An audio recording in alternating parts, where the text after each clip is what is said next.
Hey James, how are you, my friend? Good, good. How are you doing? Good. Long time no see. Well, visually, yeah, absolutely. Yeah. Yeah. So today I kind of wanted, well, first of all, let me just kind of give some background how I know James. James and I became good friends in the real estate community. And he had asked me to run a marathon with him to raise money for brain cancer research.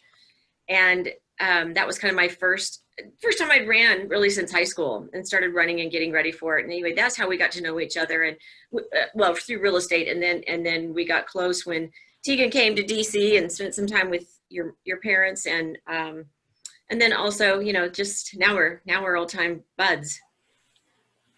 Now, I Yeah. probably should tell them the good stuff. Like, you do sell a lot of real estate in DC, Maryland, and Virginia, and you are a really great speaker and you get paid a lot of money, but you do it for your friends, because I'm your friend.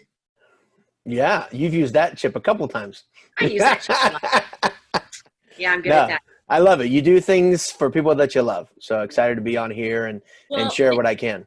didn't you tell me one time you were one of my five cheerleaders? Yeah, it was weird when you didn't say I was. That was Oh, awkward. haha. No. So you've spoken at the summit every time, Yeah, yeah. and so this year it's going to be April 18th, 19th, and 20th. And I'm excited about it because we changed the time of year. It's really tough to get venues in December and January because you've got the Arabian Horse Show and you've got the Open and you've got the car show and all that stuff. So we changed the time of year. It'll be really pretty in April, be in the 80s, pretty nice weather for April.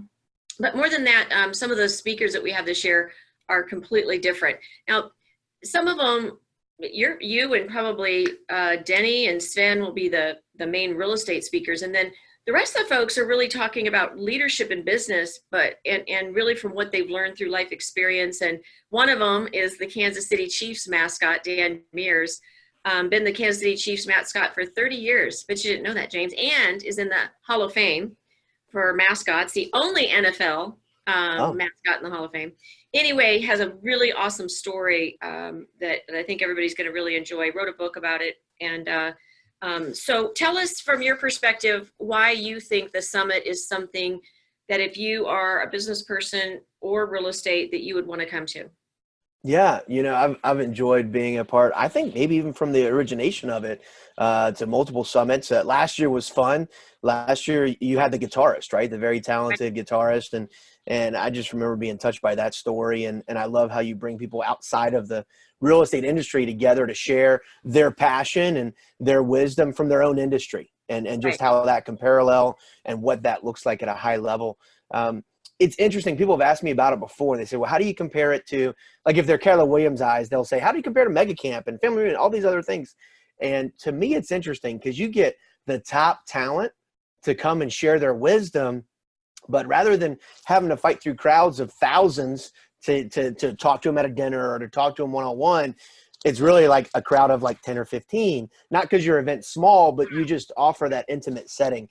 And I think from my perspective, it's one of the best events of the year because of the access, and I would say it's, to me, it comes to a couple things. One is inspiration, right? The people you bring outside the industry, they kind of give you the inspiration. You're not hearing the same thing over and over again. And then that intentionality you have for an intimate atmosphere, to where I don't think you cap it, but when you go to an event that's less than 1,000 people, now you're going to tell me that like 1,500 have signed up. But when you go to an event that's like less than 1,000 people, there is that intimate atmosphere of, wow, normally I see this person in front of thousands and now I can get access. And so access, I think, is a big part of that intimacy that you provide at these summits that you really can't match anywhere else. Now, tell me I'm wrong. How many people do you expect to have there? Actually, I think the seating for it, and Tegan might tell me I'm wrong, but I think the seating for it is 400. Mm, And we're going to have some similar things, but different. We are going to have we have an outside area this year that's bigger than last year, and we do have Rhett Butler playing this year. He plays two guitars at the same time, well, and very he cool. has quite the story. And I'll obviously don't want to spill the beans, but he right now is in his fourth year of medical school to become an oncologist, and it's quite an interesting story as to why. And that's what I love about bringing people from outside the industry who are super, super talented, like for instance, in the music world, or like John Maxwell in the leadership world. And yet they all have a story of challenge, right? Of challenging things that they've had to go through, and how it really made them stronger and really made them a better person and a better leader because of it. I know you've got some really good stories as well. But I love bringing in people who you look at it from afar and think they just have everything all together. And while they may, for the moment, the reason that they do is because they've had to overcome a lot of adversity along the way. And so I like it because of that too. I like what you said about the intimacy, because I don't know too many places that you could sit outside at a fire pit and, ask you or the Hearn group or Ben Kenny. Ben Kenny sat out there at the fire pit 2 nights in a row last year till midnight, just answering questions, anybody who, had them. And I love that part of it, because it's very difficult to get access to those people at other events. So I love that too. Yeah. And I think the focus is, and you asked earlier before we started recording, like, what are you seeing and what's been a challenge and things like that within the industry, right? Because I'm assuming that people in real estate or ancillary services will be watching this and thinking about, hey, should I attend this or not? To me, it's a matter of failure, reinvention, and then growth, right? You call it Growthward Summit, like how I did that. So the failure is, what are you changing? What did I do wrong in 2019 that I'm changing for 2020? I come from a sports background. I love sports. And in 2017 and 2018, we didn't do great. Like, our numbers were okay. I mean, they were good for probably the industry. About the Redskins? No, God, they've been bad for 3 decades. I'm glad I'm not talking about the Redskins, because I would have already quit. But for the Nellis group, for our real estate business here in Metro DC, like, our numbers weren't good. And I remember at the beginning of 2019, I pulled everybody aside and I said, here's the thing. We're not going to have another rebuilding year. We've already done that.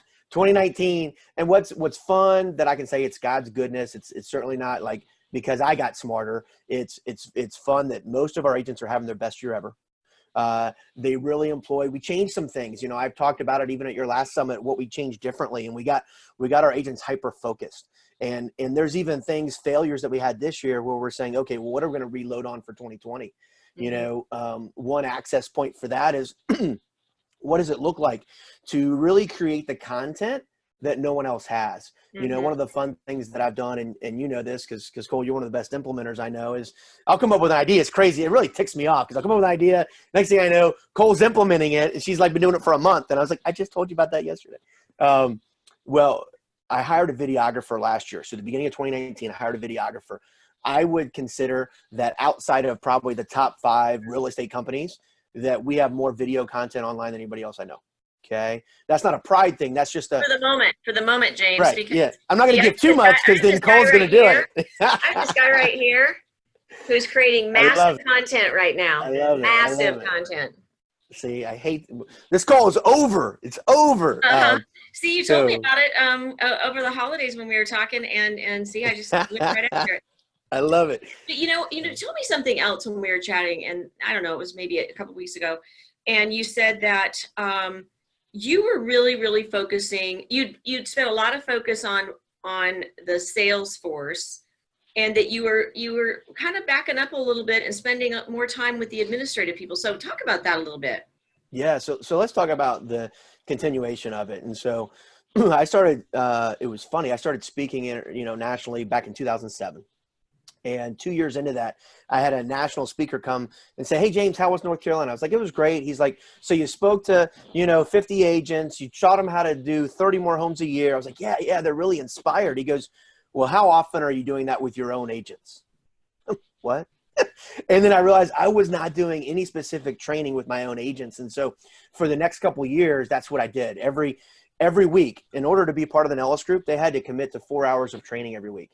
And so part of what you're getting think about that, 4 hours of training a week. That's a lot. Yeah. And we've had people choose not to join our group because of it. However, time on task, right? Within 6 months of being with our company, they know more than the majority of the people that are out there. It's crazy. Right. And so what I realized was, well, wait a second, my failure is that my agents are the support structure. Well, if you've been around for a while, you know your agents are going to leave you.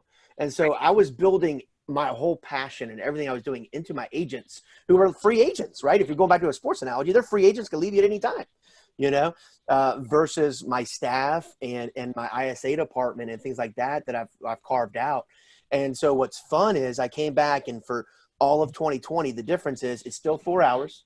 However, first 2 hours are with our sales team, with our agents that are actively selling. And then we have a combined 45 minutes with everybody, because I still wanted that company culture, and maybe we'll share a little about that, but I wanted that company culture there. And then I have 2 hours that are mixed with our staff and then with our ISA department. And we've only done that. Here's what's funny, because we just started this like less than 60 days ago. I mean, this is brand new. And we've only done it one time because of Thanksgiving, other things. And my ISA department, other people reached out and said, this is the best thing you've ever done. Wow.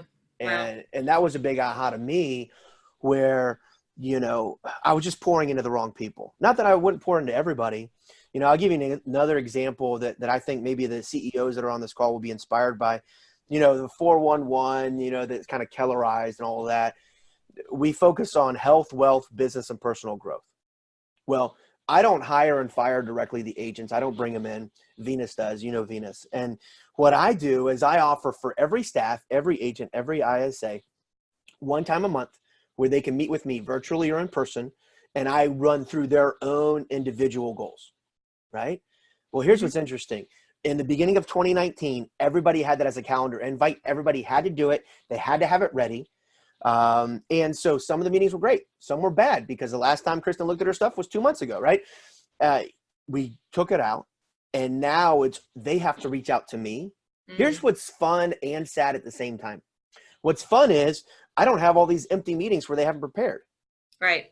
What's crazy is, and we're a much smaller company than yours, Kristan. We have 20 people. Out of 20 people, I've only met with 3 in the last 30 days. How crazy is that? It's open to everybody, yet 17 people are saying, I'm too busy for this.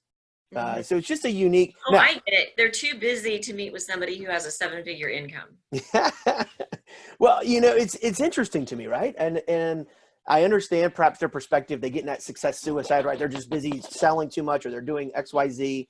But it's fascinating to me. You know, we talked about this before. How do we recruit? How do we retain talent? Even though those agents and those other people aren't setting the time, I know that they value that. And they say that part of why I'm with the Nellis group is because the CEO himself is willing to meet with me consistently, you know, and it's up to them if they commit to it. Right. It's just like, you know, you can bring the horse to water, can't make it drink, you know, that whole thing. So those are some of the simple things that we're changing, and a higher accountability to their lead levers and the expectations of what that looks like. You know, I've taught about this before. I don't think I've ever taught it at one of your growth masterminds, but the SOI mapping, this is probably the one. If you're listening to this right now and you're like, God, I don't want to wait until April to figure something out for my business, let me give you this quick SOI map that they could use right away. You get out an open piece of paper, you draw yourself in the center. You then have to do 5 spokes. You then draw in 5 different spheres where you're generating business right now. Everybody can do that. Here's the next challenge. You have to go 5 deep in every 5 spheres. So you have to come up with 25 different places that you receive business over the last year of 2019, or that you hope to in the year of 2020. Here's the challenge. Give us an example of one of the circle, or, you know, one of the what is it called? Sphere circles. Yeah. Yeah. So if I do this spoke and I have a sphere circle, for me, one example would be volleyball, which is hilarious, but that's something I do every week. Well, volleyball, I can attribute over the last 4 years, probably at least 45 sales to it, right? Okay. Not just from those people, but then referring other people, right? So there's the 5 influencers within volleyball. Another one for us would be the local church and school. There's a private school and a church that represents, Kristan, over 35% of our business every year. So you have to be very intentional. Here, when we do this exercise nationwide, Kristan, what's interesting is this. Most people can come up with 3 spheres. Okay. Most of them go at least 5 deep, maybe on those 3 spheres. Usually they have 2 open spheres. Or they realize they can't go 5 deep, and they've been spending time, money, and energy in the wrong place. So this is just a fun exercise. It could take them as little as 30 minutes, maybe up to an hour to come through, and it's going to reshape how you view 2020. and where you spend your time Mm. in a fun way. Because imagine this, if not only the CEO did it, but if every agent on your team did this, Mm-hmm. and they had 25 people pouring into them and generating business for them, you could easily double or triple most of the, not only income, but the sales that most companies are doing right now. So do you find that agents, you know, there may be 25 lanes of lead generation to go down, and rather than focusing on five, like you said, five spokes, they'll focus on, 10, 15, 20, and they don't do any of them very well. And they wonder why. I mean, I don't know if it's, or why do you think that is? Well, one, being able to be distracted, right? Mhm. Why isn't every child a 4.0 kid, right? Why doesn't everybody succeed in school? Because they pick and choose. They do what's fun. They do what's sexy, right? Like, why are Right, you bad at lead gen? Because you know it'll work. Getting in front of people, networking, and getting on the phone, door knocking, right? Open houses. Oh right. my God, that sounds like work, right? That's why they're not doing it. They want to, oh, I can go on social media and I can like 10 things and I should get 10 pieces of business from that. Not going to happen. Right. There is a way to do it through the fun things, through social media and everything else.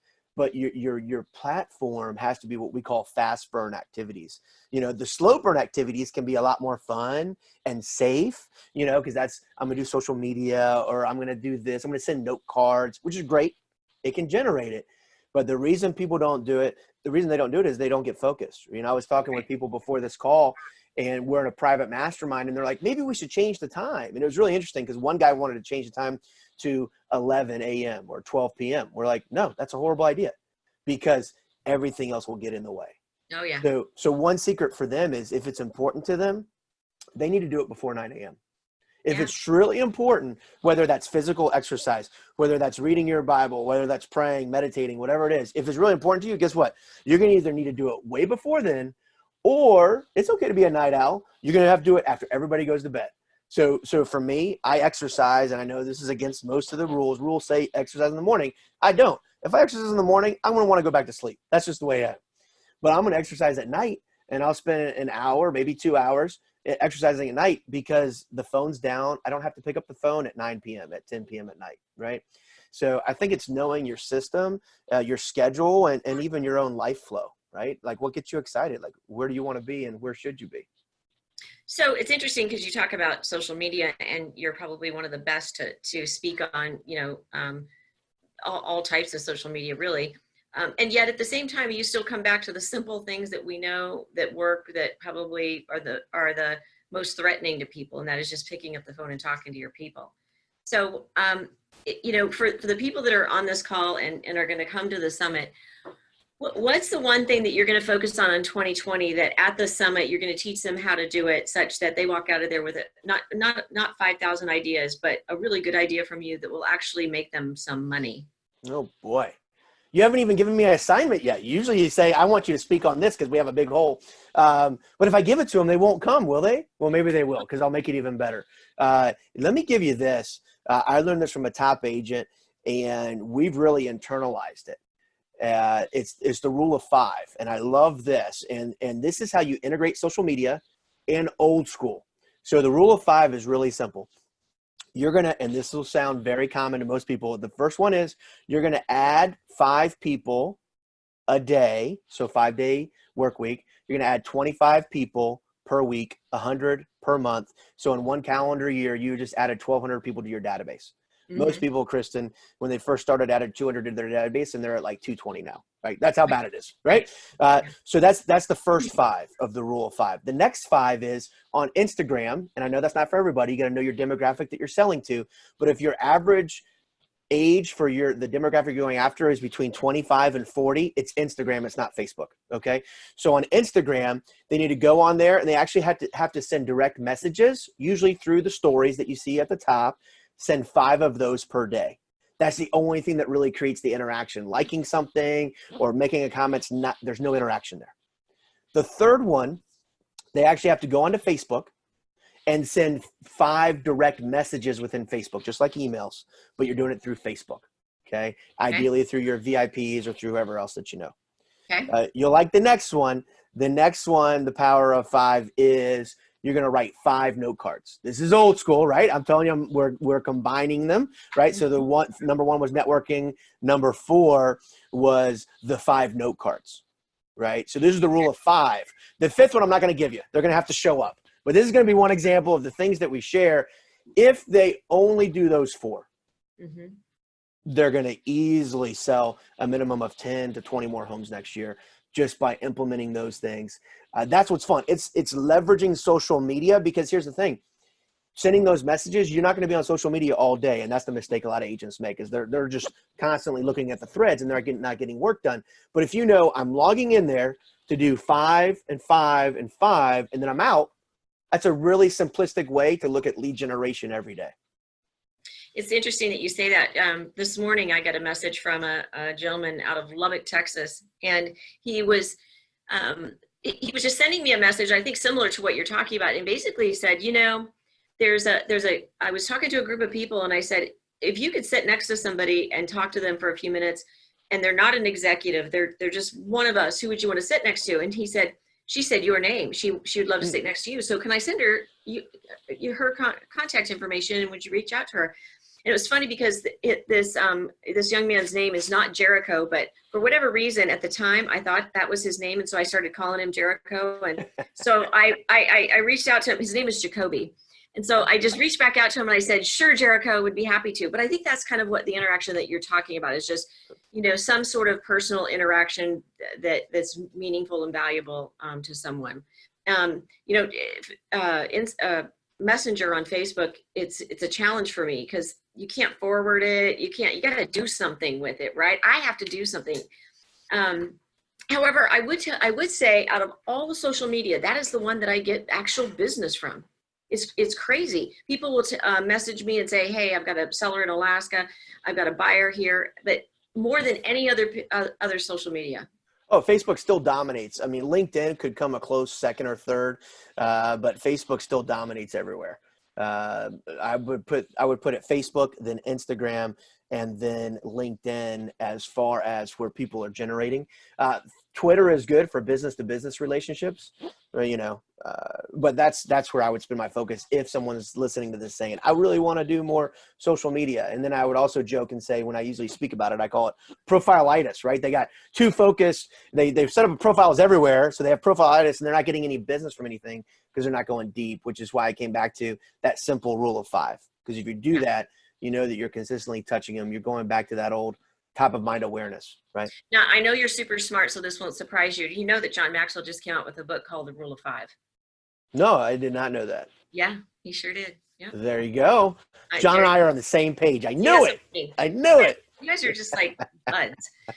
So as we wrap this up, let me ask you again, for the people on here thinking, okay, I don't need, there are only so many conferences you can go to a year. Tell them about the philanthropic side of this and how, very quickly we were able to raise a lot of money for three really great causes last year. So you happen to be the auctioneer on one of them. Do you remember that? Yes, it was a very awkward moment. I don't know if I'll retain that title as auctioneer. I do have some ideas for how to do it better if I get stuck in that again. No, what's fun is it is done. Well, I have to say this. After that one, if you remember, we had one more left, and Ben Kenny raised his hand and goes, I'm just in for $25,000. Don't put me through that again. Yeah, he said, I don't want to see James squirm again. I'll just pay it. Well, yeah. I guess that's lesson rule. What is it? Number 1 rule in fundraising: make sure people in the room have big wallets, right? That helps. That's right. But to me, it's the lesson of having big hearts, because there were a lot of people in the room that maybe they're only making 50,000 or less than that. And it seemed like everybody, you had some inspirational, that's part of it. You had some people sharing about, camps and things that are out there making a difference. And, right. and I do love that about the Growth Summit is it's really focused on it. How do we create money for others to have a greater impact in the community? And that's how we run our business. That's how you do as well. And that's how you run this conference. A lot of times conferences are run so that there's a profit, right? If you run a conference in a decent way, the profit model is going to be anywhere from 50,000 up to 200,000 for whoever puts it on, right? As long as you know what you're doing. Right. And my understanding is you give away all of it, right? Like once you cover your costs, it all goes to charity, which is a really cool concept, right? Because just by going to that event, I know at a minimum that at least 50,000 or more than that's going to charity, even beyond, you know, what other people offer to give at the event. So, Right. so that's a really cool thing, that, you know, you're going somewhere where people are openly sharing and giving. The speakers, well, at least I've never gotten paid. You probably pay some other people, but most of the speakers speak for free, right? Because they believe in the concept of giving back. That's right. And it's just a cool concept, you know. People are willing to kind of share from their wealth of knowledge, and hope that by sharing that day, people gain a new concept or modify a way they were doing it in such a way that they make a greater impact in their local community and their local business.